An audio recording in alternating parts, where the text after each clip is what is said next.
नमस्कार विद्यार्थी मित्रांनो आणि पालक मित्रांनो. 10वी ची परीक्षा झाली, रिझल्ट लागला आणि आता 11वी राऊंडवर तुमचा नंबर लागला असेल तर प्रवेश प्रक्रिया चालू झालेली. आता प्रवेश प्रक्रियेमध्ये अडचण येत असेल तर त्या संदर्भातलं शिक्षण विभागाचं महत्त्वाचं नोटिफिकेशन आलेलं आहे. हे नोटिफिकेशन नीट समजून घ्या आणि अडचण असेल तुम्हाला तर मला कमेंटमध्ये टाका, त्यावरती पण मी तुम्हाला सोल्युशन देतो. आता तिकडे जाण्यापूर्वी इग्नाइट पाठशाला या चॅनलवरती तुम्हाला शालेय जीवनातल्या ज्या स्पर्धात्मक परीक्षा असतात, जसं की Navodaya scholarship Olympiad, NTS, MTS, सैनिकी स्कूल, होमी बाबा, त्यानंतर मंथन आहे, NMMS आहे, यासारख्या एक्झामचं गायडन्स आम्ही तुम्हाला करत असतो. एकदा तुम्ही यूट्यूबला जाऊन चेक करू शकता.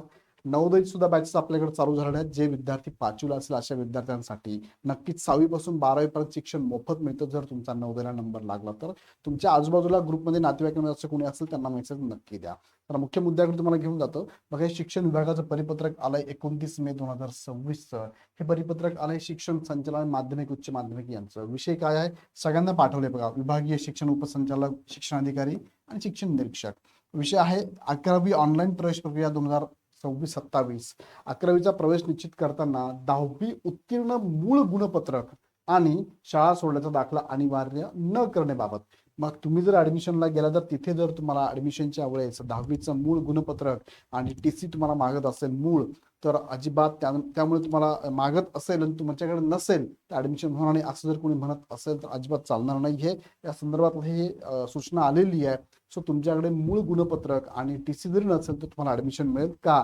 कारण अजूनही ह्या फेरी चालू आहे 11वीच्या आणि या फेरीमध्ये विद्यार्थ्यांना शाळा सोडल्याचा दाखला आणि 10वीचं उत्तीर्ण गुणपत्रक अनिवार्य करण्यात येऊ नये का? कारण हे अजूनपर्यंत प्राप्त झालेलेच नाहीये, त्यामुळे विद्यार्थ्यांना मिळू शकत नाहीये. त्यामुळे असं जर कुठे होत असेल तर काळजी करू नका, तुमचं ऍडमिशन व्हायलाच पाहिजे 11वीचं.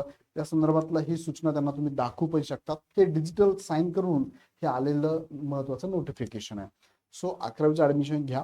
आता 10वी नंतर 11वीला कुठे ऍडमिशन घ्यावं, कोणती स्ट्रीम निवडावी, 12वी नंतर सुद्धा इंजिनिअरिंग मध्ये कुठे जावं किंवा 12वी नंतर काय काय करिअरचे ऑप्शन्स आहेत, नीट, JEE, कॅट, मॅट सारख्या एक्झाम्स आहेत, CET सारख्या एक्झाम आहे, त्याची पण माहिती मी तुम्हाला देऊ शकतो. मला कमेंटमध्ये फक्त कमेंट करा की तुम्हाला कसली माहिती हवी आहे. आणि अशा विविध माहिती शैक्षणिक लेवलच्या तुम्हाला ह्या चॅनलवर तुम्ही देत राहणार आहे. त्यासाठी हा चॅनल सबस्क्राईब करून बेल आयकॉन क्लिक करून ठेवा. आणि तुमच्या माहिती जर असे कोणी विद्यार्थी असेल ज्यांना शालेय जीवनातले कोर्सेस करायचे असेल किंवा शालेय जीवनामध्ये एक्झाम द्यायचे असेल तर त्यांना हा चॅनल नक्की सजेस्ट करा. त्यांना ह्या नंबरला कॉल करायला सांगा किंवा ॲप डाउनलोड करून हवी ती बॅच पण जॉईन करायला सांगा.